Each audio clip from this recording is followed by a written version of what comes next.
to you by Sensodent K. अभी लेके आए सेंसोडेंट के। टूथ का करंट गॉन तो लाइफ का करंट ऑन। आज हम दो बड़ी खबरों की चर्चा करेंगे। पहली खबर है उत्तराखंड के हल्द्वानी से, जहां अतिक्रमण रोधी कार्रवाई हुई और उसके बाद दंगे भड़के। हालात इतने बेकाबू कि सरकार को दंगाइयों को देखते ही गोली मारने का आदेश देना पड़ा। पूरे शहर में कर्फ्यू लगा, हिंसा शुरू हुई। सरकार का एक्शन, आरोप प्रत्यारोप प्रशासन पर क्या लगे और प्रशासन ने अपना क्या पक्ष रखा, मुकदमेबाजी क्या चल रही, इसके बारे में विस्तार से बात करेंगे। दूसरी खबर राजनीति से जुड़ी है। बीते कई दिनों से राष्ट्रीय लोकदल के एनडीए में जाने की चर्चा चल रही थी। आज उन संभावनाओं को मजबूती देती दो घटनाएं हुई। घटनाएं आप जानते हैं, प्रधानमंत्री रहे चौधरी चरण सिंह को भारत रत्न देने की घोषणा और उसके बाद जयंत चौधरी और मौजूदा प्रधानमंत्री नरेंद्र मोदी के बीच सोशल मीडिया पर सौजन्य का आदान प्रदान। इसकी भूमिका कब से लिखी जा रही थी, अखिलेश यादव कैसे किनारे हो गए और अब इंडिया अलायंस का क्या होगा, इन प्रश्नों के जवाब टटोलने की भी कोशिश करेंगे आज के लल्लन टॉप शो में। नमस्कार, सौरभ द्विवेदी नाम है हमारा और ये है लल्लन टॉप शो।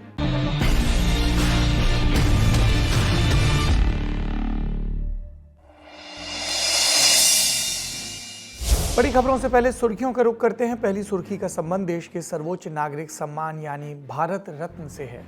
पूर्व प्रधानमंत्री चौधरी चरण सिंह, पूर्व प्रधानमंत्री नरसिम्हा राव और कृषि वैज्ञानिक रहे एमएस स्वामीनाथन, इन तीनों को मरणोपरांत भारत रत्न देने का ऐलान किया गया। इस बात की जानकारी प्रधानमंत्री नरेंद्र मोदी ने सोशल मीडिया प्लेटफॉर्म एक्स पर पोस्ट करके दी। केंद्र सरकार इससे पहले देश की दो और हस्तियों को भारत रत्न देने का ऐलान कर चुकी है। 23 जनवरी को बिहार के पूर्व मुख्यमंत्री कर्पूरी ठाकुर और 3 फरवरी को बीजेपी के नेता लालकृष्ण आडवाणी के नाम की घोषणा हुई थी। आज भारत रत्न के लिए जिन नामों का ऐलान हुआ उनका संक्षिप्त जीवन परिचय पहले जान लेते हैं। चौधरी चरण सिंह यूपी के हापुड़ के रहने वाले, आज़ादी के आंदोलन में सक्रिय भागीदारी रही। 1930 और 40 के दशक में जेल गए। कांग्रेस पार्टी से राजनीतिक सफर की शुरुआत की। उसके बाद चंद्रभानु गुप्त से झगड़ा हुआ तो अलग हुए। 1967 और 1970 में यूपी के मुख्यमंत्री बने। साल 1979 में देश के प्रधानमंत्री भी बने। दूसरे नेता पूर्व प्रधानमंत्री पीवी नरसिम्हा राव, एक और वकील जो कांग्रेस में सत्ता के शीर्ष पर पहुंचा, प्रधानमंत्री बना। उन्होंने आर्थिक उदारीकरण वाला बजट प्रस्तुत करवाया। इन्हीं के कार्यकाल में मंदिर आंदोलन भी अपने उरूज पर पहुंचा और 6 दिसंबर 1992 को बाबरी मस्जिद को गिरा दिया गया। इस घटना ने राव के बारे में ओपिनियन को भी पोलराइज किया और बाद के दिनों में जब सोनिया गांधी के नेतृत्व में कांग्रेस ने अपनी वैचारिक लाइन पकड़ी तो नरसिम्हा राव से लगातार दूरी बढ़ती गई। ये बयान भी दिए गए कि गांधी परिवार का कोई होता तो मस्जिद नहीं गिरती। तीसरे नेता हरित क्रांति के जनक, ये और मजबूती वाले नेता हैं क्योंकि इनके जो प्रयास थे उनसे हमारा आपका, हमारे आपके पूर्वजों का पेट भरा। हरित क्रांति के जनक एमएस स्वामीनाथन, इनका जीवन परिचय क्या है? जन्म 7 अगस्त 1925 को तमिलनाडु के कुंभकोणम में हुआ।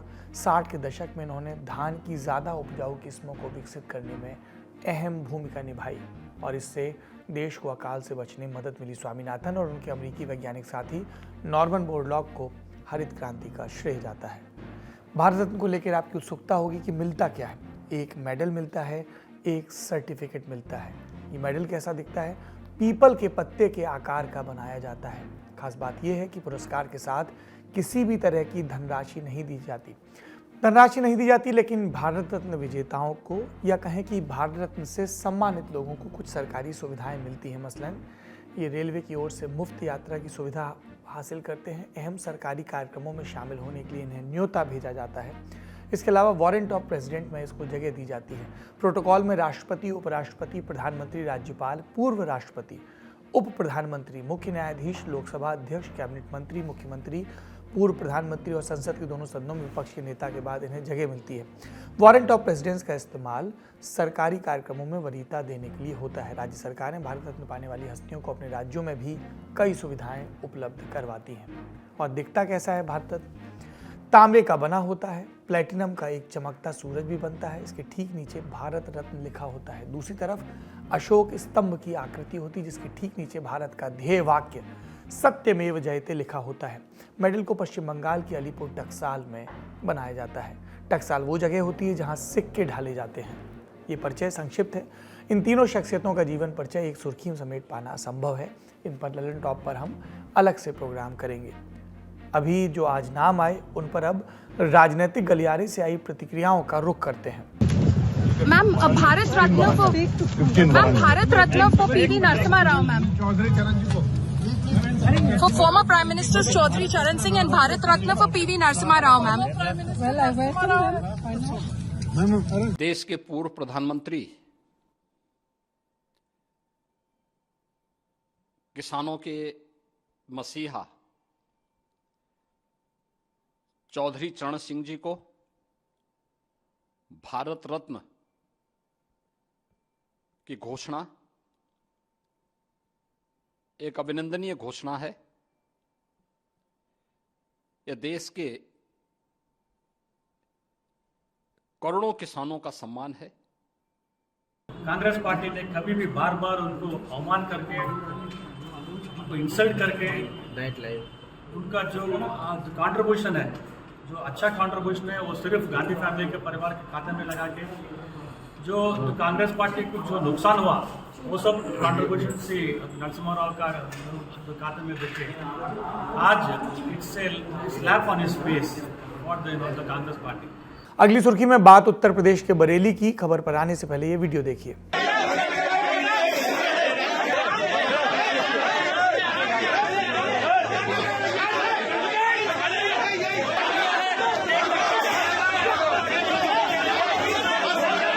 बरेली में यह हंगामा इत्तेहाद मिल्लत काउंसिल IMC के संस्थापक तौकीर रजा की तकरीर के बाद हुआ। तौकीर रजा ने सामूहिक गिरफ्तारी और जेल भरो आंदोलन का ऐलान किया था, जिसका असर ये हुआ कि जुमे की नमाज के बाद हजारों लोग सड़कों पर उतर आए।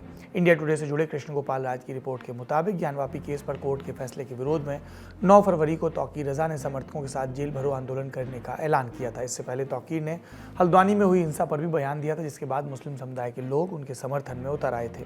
तौकीर ने क्या कहा था, सुनिए। पुलिस और बजरंग दल और शिवसेना मिलकर हमारे देश को बर्बाद कर देना चाहते हैं।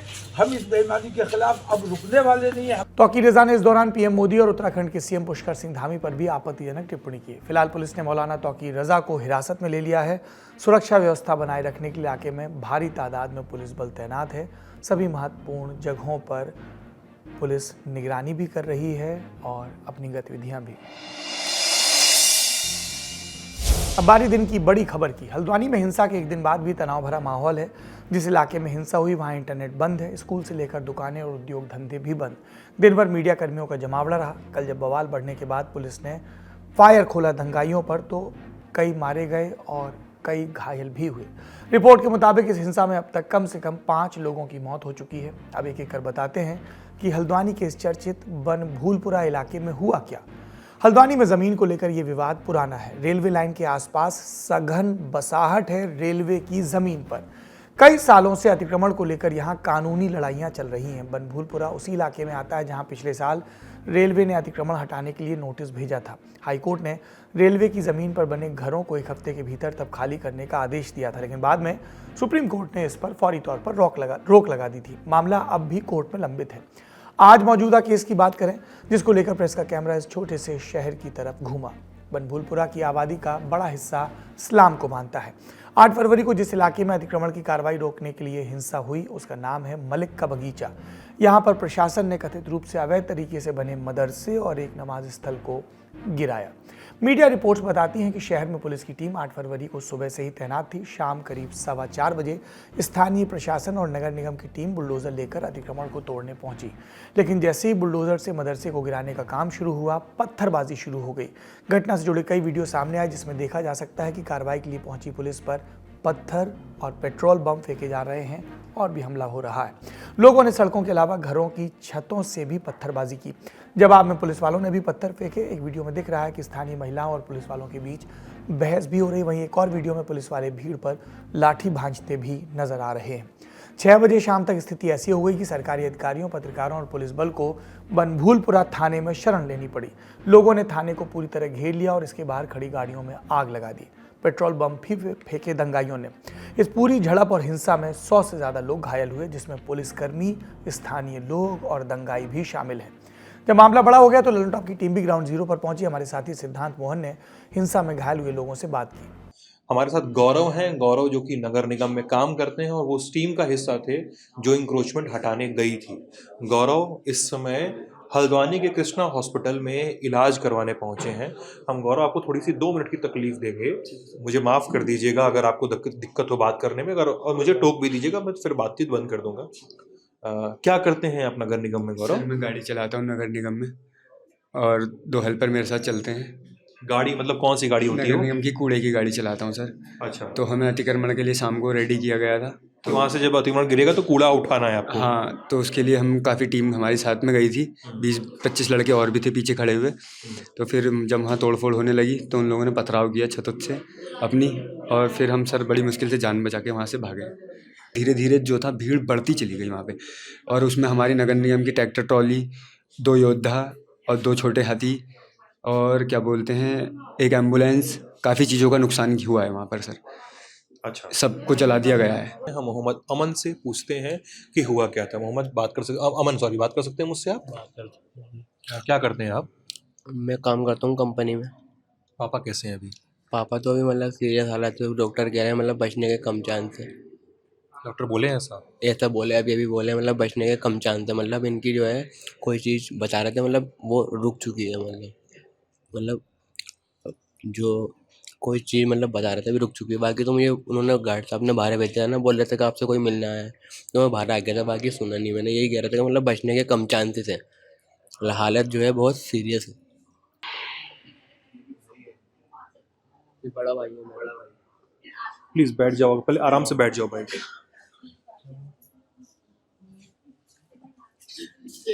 चोट ज्यादा लग गई।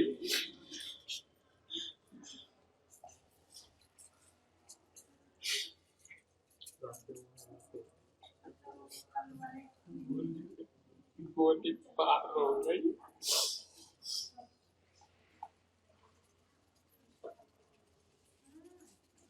गोया इंटरनेट को बंद करने से हिंसा नहीं भड़कती है, इसको पहले ही सॉर्ट किया जाना था।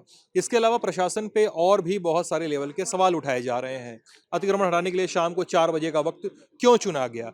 क्या प्रशासनिक स्तर पे इंटेलिजेंस फेल्योर था कि सरकारें इसको भांप पाने में, एडमिनिस्ट्रेशन इसको भांप पाने में असफल रहा? और यहाँ पर क्या हुआ, इनको जानने के लिए, समझने के लिए हम अपने सहयोगी राहुल से बात करेंगे। राहुल हल्द्वानी से ही इंडिया टुडे आज तक के लिए रिपोर्ट करते रहते हैं। राहुल, पहले बात करने के लिए बहुत बहुत शुक्रिया। कल जब ये घटना हुई थी, आप कहाँ थे उस समय दोस्त? देखिए, हम ग्राउंड रिपोर्टिंग कर रहे थे उसी टाइम। जैसे हमें पता चला कि प्रशासन की जो टीमें हैं, नगर निगम की जो टीमें हैं और स्थानीय जो पुलिस थी, उनकी जो संयुक्त टीम थी वो मौके पर पहुंची थी, क्योंकि पहले से ही वहां पर कुछ दिन पहले वहां पर नोटिस दे दिया गया था। जिसके बाद कल लगभग 4 बजे के आसपास का समय था। किधर है वो क्षेत्र, कहाँ पे है? ये मैं दिखाना चाहता हूँ कि जिस ये बॉर्डर पर हम खड़े हैं और इसका नाम है ताज चौराहा। ताज चौराहे के पास हम हैं और यहाँ से ये जो लोकेशन है हमारे इधर क्षेत्र, लेफ्ट साइड का है, पूरी लेफ्ट जो अगर दिखाना चाहेंगे तो ये पूरा लेफ्ट का जो क्षेत्र है, यहाँ से हम थोड़ा सा तस्वीरों के माध्यम से दिखाते हैं। आ जाओ कि ये जो है पूरा क्षेत्र, यहाँ से आगे चल के बनबुलपुरा थाना है। अगर थोड़ा सा दूरी पर अगर हम देखेंगे तो बनबुलपुरा थाना है। थाने से थोड़ा सा आगे दूरी पर लगभग 2 किलोमीटर दूरी, बनबुलपुरा थाने के 2 किलोमीटर दूरी पर पहुंचने के बाद जो एक नमाज घर बनाया गया था, और साथ ही उसके अलावा जो एक मदरसा था जहां पर बच्चों की पढ़ाई कराई जाती थी, वो जो पूरा मामला था, वो एक जो भूमि थी उसकी लीज समाप्त हो गई थी और उस भूमि को नगर निगम अपने हैंडओवर लेने का प्रयास कर रहा था। उसी अतिक्रमण को तोड़ने के दौरान जो वहाँ के कुछ अराजक तत्व, जिन्हें हम कह सकते हैं, उन अराजक तत्वों के द्वारा पुलिस पर, प्रशासन की जो टीमें हैं, उन पर पथराव किया गया। हिंसा भड़कने के बाद प्रशासन का बयान भी आया। नैनीताल की डीएम वंदना सिंह ने मीडिया को बताया कि लंबे समय से हल्द्वानी में सरकारी जमीनों पर अतिक्रमण हटाने का अभियान चल रहा है, उसी के तहत ये कार्रवाई भी की गई। ये कोई अलग से टारगेटेड कार्रवाई नहीं थी कि ये कोई आइसोलेटेड एक्टिविटी नहीं थी, ये कोई एक ही परिसंपत्ति को टारगेट करके करी हुई एक्टिविटी नहीं थी। ये पूरे काफी लंबे समय से हल्द्वानी के अंतर्गत सरकारी परिसंपत्तियों को अलग अलग क्षेत्रों में बचाने का, सुरक्षित करने का, अतिक्रमण मुक्त कराने का अभियान चल रहा है। उसी के क्रम में इस प्रॉपर्टी पर, जो कि खाली प्रॉपर्टी है, जिसमें 2 स्ट्रक्चर्स हैं जो कहीं पर भी ना तो किसी धार्मिक संरचना के रूप में रजिस्टर्ड हैं, ना ही किसी प्रकार से मान्यता प्राप्त है, उन स्ट्रक्चर्स को कुछ लोग मदरसा कहते हैं, कुछ लोग उसको नमाज स्थल कहते हैं, लेकिन उसका विधिक रूप से दस्तावेजों के अंतर्गत कोई अस्तित्व वर्तमान में नहीं है। उनको हमने खाली कराया, जो ओपन स्पेस था उसका कब्जा ले लिया गया और एक नोटिस परिसंपत्तियों पर, स्ट्रक्चर्स पर चस्पा करा गया, क्योंकि कथित रूप से ये एरिया मलिक का बगीचा नाम से जाना जाता है, जबकि कागजों में जो डॉक्यूमेंट्स हैं, दस्तावेज हैं नगर निगम के, वहां मलिक का बगीचा के नाम पे दर्ज नहीं है, नगर निगम की नजूल भूमि के रूप में दर्ज है। तो इन स्ट्रक्चर्स पर नोटिस चस्पा करे गए और खुद से ही अपना अतिक्रमण 3 दिन के अंदर हटाने के निर्देश दिए गए। 3 दिन के अंदर अतिक्रमण न हटाए जाने की दशा में या तो अपने अभिलेख प्रस्तुत करेंगे जिससे स्वामित्व सिद्ध हो सके, या तो हटाएंगे, अदरवाइज नगर निगम द्वारा हटा दिया जाएगा। ये बिल्कुल क्लियर इंस्ट्रक्शंस संबंधितों को 30 तारीख को। मीडिया रिपोर्ट्स बताती हैं कि 30 जनवरी को ही प्रशासन ने मदरसे को नोटिस दिया था। अतिक्रमण वाली 3 एकड़ जमीन को नगर निगम ने कब्जे में ले लिया था। कुछ दिन पहले मदरसा और नमाज स्थल को सील कर दिया गया था, लेकिन मदरसा चलाने वाली संस्था हाईकोर्ट पहुंची। याचिकाकर्ता सफिया मलिक ने मदरसे को तोड़े जाने के खिलाफ अपील की। सफिया का कहना है कि उनके पास 1937 की लीज है जो मलिक परिवार को मिली है, सरकार इस पर कब्जा नहीं कर सकती। इधर राज्य सरकार की तरफ से पेश हुए वकील ने बताया कि ये जमीन बिना कमिश्नर की अनुमति के कई बार ट्रांसफर की गई, जबकि मलिक परिवार को ये जमीन खेती के लिए दी गई थी। दावा किया गया कि जमीन के लिए शर्त थी कि बिल्डिंग नहीं बनाई जाएगी, जमीन ट्रांसफर नहीं हो सकती, लेकिन फिर भी ये बेच दी गई, जो कि नियमों के खिलाफ है। हाईकोर्ट में जस्टिस पंकज पुरोहित की बेंच ने किसी भी तरह की रोक से इनकार कर दिया और मामले की अगली सुनवाई के लिए 14 फरवरी की तारीख थी, लेकिन उससे पहले नगर निगम ने ये कार्रवाई की और इस पर जिलाधिकारी वंदना सिंह ने सफाई भी दी। तो हमारे द्वारा डिमोलिशन ड्राइव जो है कंटिन्यू करने का निर्णय लिया गया, क्योंकि किसी भी प्रकार का स्टे संबंधित परिसंपत्ति पर नहीं था, किसी व्यक्ति का कोई अधिकार नहीं था। सामान्य रूप से एक विधिक प्रक्रिया अतिक्रमण हटाए जाने की अलग अलग क्षेत्रों में चल रही है, तो इस क्षेत्र में भी करी गई।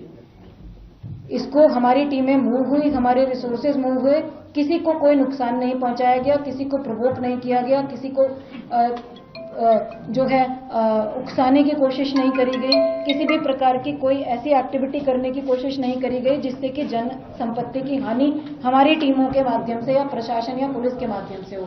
पीसफुली डिमोलिशन ड्राइव शुरू हुआ, प्रिवेंशन के लिए फोर्स लगाई गई, अतिक्रमण की कार्रवाई के लिए जितनी फोर्स रिक्वायर्ड होती है वो लगाई गई, लेकिन कुछ अराजक तत्वों के द्वारा अनप्रोवोक्ड, अनहार्म्ड, अनटच्ड तरीके से पूरी कार्रवाई होने के बाद भी बड़ी मात्रा में with in half an hour इकट्ठा होकर जो है हमारी जो टीमें हैं नगर निगम की, उन पर पहला अटैक किया गया पत्थरों के माध्यम से। स्थानीय लोगों का कहना है कि जिस मदरसे को गिराया गया वो नजूल की जमीन पर बना था। बनफूलपुरा के स्थानीय व्यक्ति जफर सिद्दीकी ने इंडियन एक्सप्रेस अखबार को बताया कि यहाँ पर मस्जिद अब्दुल मलिक नाम के व्यक्ति ने बताई थी, उन्हें ये जमीन लीज पर मिली थी। जफर सिद्दीकी के मुताबिक बीते 4-5 दिनों से पुलिस यहाँ आ रही थी। बताया जा रहा है कि मदरसे और मस्जिद को हटाया जाएगा।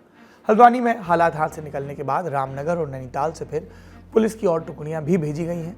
अर्धसैनिक बलों की 4 कंपनियां भी यहां तैनात हैं। इसके अलावा अधिकारियों का दावा है कि हिंसा पूर्व नियोजित थी। कथित तौर पर घरों में पहले से ही पत्थर जमा कर रखे गए थे।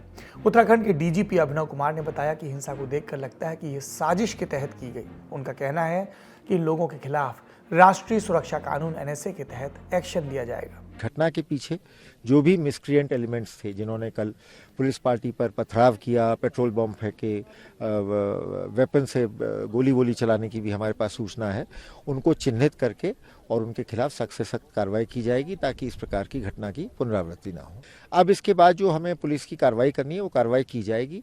जैसा मैंने बताया, लोगों को चिन्हित किया जाएगा और इनके खिलाफ सख्त से सख्त जो हमारा NSA है, नेशनल सिक्योरिटी एक्ट, उसके तहत इनके खिलाफ कार्रवाई की जाएगी। 8 फरवरी को हिंसा जब बेकाबू हो गई तो नैनीताल जिला प्रशासन ने इंटरनेट सेवाएं भी निलंबित कर दी। सरकार ने दंगाइयों को देखते ही गोली मारने का आदेश भी दिया और अगले आदेश तक शहर में कर्फ्यू लगा दिया। इस दौरान कई तरह के प्रतिबंध लगाए गए। मसलन कोई भी व्यक्ति जरूरी काम, मेडिकल आदि को छोड़कर घर से बाहर न निकले। सभी कमर्शियल संस्थान, दुकान, इंडस्ट्री बंद।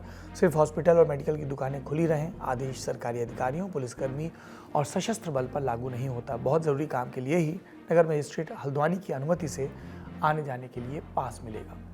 एक तरफ प्रशासन कह रहा है कि यह कार्रवाई उत्तराखंड हाईकोर्ट के आदेश के बाद हुई, वहीं दूसरी तरफ कई लोगों का कहना है कि हाईकोर्ट 14 फरवरी को अगली सुनवाई करने वाला है। इसके बावजूद मदरसे को गिरा दिया गया। पूर्व राज्यसभा सांसद महमूद बंदी ने घटना को लेकर गृह मंत्री अमित शाह को एक पत्र लिखा और कहा कि उत्तराखंड में लगातार धार्मिक स्थलों को प्रशासन और राजनीतिक तत्वों की तरफ से ध्वस्त किया जा रहा है। बंदी ने लिखा, ऐसे संवेदनशील मुद्दों के लिए स्थानीय समुदाय की भावनाओं पर विचार करना जरूरी है। गृह मंत्री से उन्होंने अपील की हल्द्वानी के मामले में शांति की बहाली और बेकसूर लोगों की गिरफ्तारी न हो, ये सुनिश्चित करने के लिए वो जिला प्रशासन को आदेश दें। घटना के बाद नेता भी अपने अपने तर्क दे रहे हैं। विपक्ष के नेता घटना के लिए बीजेपी को घेर रहे हैं। वहीं हिंसा के बाद सूबे के मुखिया पुष्कर सिंह धामी वो घायल पुलिसकर्मियों और अधिकारियों से मिले और उसके बाद बयान आए। उत्तराखंड देवभूमि है, यहाँ पर ऐसे हालात कभी नहीं हुए। इन्होंने देवभूमि की जो फिजा है, देवभूमि का जो माहौल है, उसको खराब करने का प्रयास किया है। कानून अपना काम करेगा। इसमें जिन लोगों ने भी सरकारी संपत्ति जलाई है या लोगों की संपत्तियां जलाई हैं, वाहन जलाए हैं, उसके सारे वीडियो फुटेज, फुटप्रिंट सभी उपलब्ध हैं। उसको चेक किया जाएगा, जांचा जाएगा और उस पर जो भी कार्रवाई है, विधि सम्मत जो कार्रवाई है, वो कार्रवाई यहाँ पर की जाएगी। हल्द्वानी की स्थिति को देख मैं बहुत चिंतित हूँ, बहुत दुखी भी हूँ। हल्द्वानी का इतिहास शांति, सौहार्द, भाईचारे का रहा है, तरक्की का रहा है। सभी पक्षों को शांति बनाए रखनी चाहिए और फिर से सौहार्द कायम करने की कोशिश करनी चाहिए। सीधे तौर पे कहता हूँ, इस देश का सामाजिक ताना बाना टूट रहा है, बिखर रहा है। हल्द्वानी जैसी जगह जिसके बारे में पहले कोई कल्पना नहीं कर सकता था, शांति सौहार्द का पर्याय हुआ करता था। आखिर किसने शांति भंग करने की कोशिश की? सौहार्द क्यों बिगड़ रहा है? और ये सिर्फ हल्द्वानी का मामला नहीं, पूरे देश से ऐसी छवियां आ रही हैं। किस प्रकार के देश का निर्माण कर रहे हैं? क्या यह अमृतकाल है? बहरहाल मुख्यमंत्री कार्यालय ने आज बताया कि पुलिस की त्वरित कार्रवाई के बाद स्थिति नियंत्रण में है। उत्तराखंड पुलिस सीसीटीवी फुटेज की जांच कर रही, जिसके आधार पर दंगाइयों और पत्थरबाजों को चिन्हित किया जाएगा। मुख्यमंत्री ने कई अधिकारियों को भी घटनास्थल पर भेजा, साथ में निर्देश दिया कि उपद्रवियों और दंगाइयों को तुरंत गिरफ्तार किया जाए। सरकार ये सब कह रही है, लेकिन सच क्या है, वहाँ के हालात क्या है, ये समझते हैं हमारे साथी सिद्धार्थ मोहन से, जो मौके पर मौजूद हैं। देखिए, हल्द्वानी में स्थिति अभी भी तनावपूर्ण है। हल्द्वानी के जिस इलाके में हिंसा हो गई, जिस इलाके में सबसे ज़्यादा फोर्स तैनात की गई है, उस इलाके में पत्रकारों को एक्सेस नहीं दिया जा रहा है। ये सबसे बड़ी घटना है। पत्रकार अंदर जा सकें, वहाँ के फुटेज और विजुअल्स उतार सकें, वहाँ के लोगों से बात कर सकें। ऐसा करने से प्रशासन बार बार डिस्करेज कर रहा था। अभी कई सारे पत्रकार कोशिश कर रहे हैं बार बार अंदर जाने की। इसके अलावा 5 लोगों की मौत की पुष्टि हो चुकी है। ये आंकड़ा कहा जा रहा है कि आंकड़ा बढ़ भी सकता है, क्योंकि आज हम ही लोग कुछ ऐसे लोगों से अस्पतालों में मिल के आए जिनके सिर में गोली लगी थी और जो गंभीर रूप से घायल थे। इसके अलावा हल्द्वानी में स्थिति ये भी है कि इंटरनेट पूरी तरह से शटडाउन पे है। फाइबर ऑप्टिक्स और ब्रॉडबैंड्स भी नहीं चल रहे हैं। पत्रकारों को और जर्नलिस्ट जो भी दूसरे इलाकों में उन्हें अपनी फीड और खबरें भेजनी है, उन्हें आसपास के टाउनशिप्स में या ज़िलों में जाना पड़ रहा है और फिर they are coming back to Haldwani. Haldwani में अभी प्रशासन की जो स्थिति है वो ये है कि वो ड्रोन मॉनिटरिंग के ज़रिए और जितने भी सीसीटीवी फुटेजेस अवेलेबल हो सकें, उनके ज़रिए वो तमाम जो पॉइंट्स हैं उनको मॉनिटर करेगी और दोषियों की, आरोपियों की शिनाख्त करेगी। मैं कोई चवन्नी हूँ जो ऐसे करके जो है पलट जाऊंगा। अब चलते हैं यूपी। साल था 2022। यूपी में विधानसभा चुनाव का प्रचार चल रहा था। 10 फरवरी को पश्चिमी यूपी की 58 सीटों पर वोट डाला जाना था। 3 कृषि कानूनों को वापस लेने के साथ ही बीजेपी ने यहाँ जीत के लिए अपने सारे पत्ते खोल दिए थे। चर्चाएं चलने लगीं, पश्चिमी यूपी में अपना प्रभाव रखने वाला राष्ट्रीय लोकदल क्या बीजेपी के साथ गठबंधन कर सकता है। लेकिन वोटिंग से 14 दिन पहले यानी 27 जनवरी 2022 को मुजफ्फरनगर में आरएलडी के मुखिया जयंत चौधरी को एक चुनावी सभा को संबोधित करने पहुंचे मंच पर और कहा, मैं कोई चवन्नी हूं जो पलट जाऊंगा। उनके इस भाषण ने तब बीजेपी के साथ आरएलडी गठबंधन के सभी किंतु परंतु पर विराम लगा दिया। लेकिन ये वीडियो 25 महीने बाद नए सिरे से वायरल हो रहा है। अभी इसे वायरल करने वाले लोग जयंत चौधरी पर तंज कस रहे हैं, क्योंकि 2 दिन पहले सूत्रों ने कहा कुछ पक रहा है। फिर 9 फरवरी की सुबह चौधरी चरण सिंह को भारत रत्न से नवाजा गया और जयंत ने भी कह दिया, अब किस मुंह से बीजेपी को इनकार कर दूं। जानकार तय मानकर चल रहे हैं कि आरएलडी भाजपा का गठबंधन हो गया है। सूत्रों ने सीट शेयरिंग का फॉर्मूला भी बता दिया। रालोद को बागपत और बिजनौर की लोकसभा सीटें मिलेंगी और एक बोनस सीट राज्यसभा की। इसके अलावा उनके विधायकों को प्रदेश की मंत्रिपरिषद में भी समायोजित किया जाएगा। याद करिए, 19 जनवरी को ट्विटर पर अखिलेश और जयंत चौधरी की साथ साथ तस्वीरें आई थी। अखिलेश ने उसी दिन रालोद और सपा गठबंधन की बधाई दी थी और अपनी पार्टी के लिए उम्मीदवार भी तब घोषित किए थे। तब भी जानकार मानकर चले कि रालोद के लिए गुंजाइश छोड़ी गई है 7 सीटों की। प्रेशर कांग्रेस पर बिल्ड किया जा रहा है, लेकिन इन सभी समीकरणों पर प्रधानमंत्री मोदी के एक ट्वीट ने और उसके पहले की बैकरूम ऑपरेशंस और बातचीतों ने पानी फेर दिया। उन्होंने आज सुबह पूर्व प्रधानमंत्री और किसान नेता चौधरी चरण सिंह को भारत रत्न दिए जाने का ऐलान किया और इस ऐलान के बाद चौधरी चरण सिंह के पोते जयंत चौधरी ने पीएम मोदी के इस ट्वीट पर लिखा, दिल जीत लिया। इसमें गठबंधन की पुष्टि खोजते पत्रकार जयंत के पास पहुंचे और उन्होंने कहा, जो किसी सरकार ने नहीं किया वो हुआ, अब मैं किस मुंह से बीजेपी को इनकार कर दूं। इसी के साथ ही जयंत ने बीजेपी के साथ गठबंधन को लेकर बड़ा संकेत कर दिया। और क्या कहा, पत्रकारों से सुनते हैं। पाने की अब आप भाजपा के साथ हाथ मिलाने के लिए तैयार हो, आप भाजपा के साथ हाथ मिला रहे हैं। देखिए, कोई कसर रहती है, आज मैं किस मुंह से इनकार करूं आपके सवाल। एनडीए को लोकसभा चुनाव में चुनौती देने की मंशा से बनाए गए इंडिया गठबंधन के लिए तगड़ा झटका है। कांग्रेस की भारत जोड़ो न्याय यात्रा कुछ दिनों में यूपी में एंट्री करने वाली है। यहाँ कांग्रेस अखिलेश की समाजवादी पार्टी के साथ गठबंधन में है। हालांकि सीट शेयरिंग का फॉर्मूला भी सामने नहीं आया है। इस गठबंधन का एक सहयोगी दल आरएलडी भी था, लेकिन अब साथी छिटक रहे हैं। जयंत ने बिछड़ने के संकेत पहले भी दिए, लेकिन सपा की ओर से खुलकर स्पष्ट तौर पर नहीं कहा जा रहा था। गठबंधन में दरार की खबरों के बीच यूपी में मुख्य विपक्षी पार्टी सपा के नेताओं ने क्या कहा, सुनते हैं। इधर बात नहीं हुई है और जो बातें हो रही है वो सब अखबारों में छप रही हैं, तो आप ही के माध्यम से हम लोग जानकारी पा रहे हैं। जयंत को भी अच्छी तरह से जानते हैं, उनके पिताजी को भी अच्छी तरह जानते हैं, उनके साथ मैंने काम भी किया है। उनके पिताजी ने कभी किसानों की लड़ाई को कमजोर नहीं होने दिया है। हमें उम्मीद है कि जयंत भी किसानों की लड़ाई को कमजोर नहीं होने देंगे। सपा, कांग्रेस और आरएलडी तीनों दलों के बीच आपस में क्या सब कुछ ठीक चल रहा था? हाल में हुए 5 राज्यों के विधानसभा चुनाव को देखकर ये भरोसा मुश्किल है। एमपी में कांग्रेस ने सपा के साथ गठबंधन नहीं किया। सपा सुप्रीमो अखिलेश इससे नाखुश बताए गए। मध्य प्रदेश में सपा और कांग्रेस में खींचतान चल रही थी। वहीं राजस्थान में कांग्रेस ने आरएलडी के साथ गठबंधन करके चुनाव लड़ा।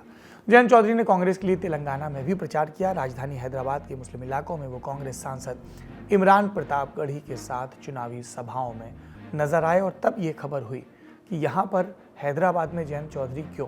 कहीं ये अखिलेश यादव पर कांग्रेस की दबाव बनाने की रणनीति तो नहीं है, कोई नया प्रेशर ग्रुप तो नहीं।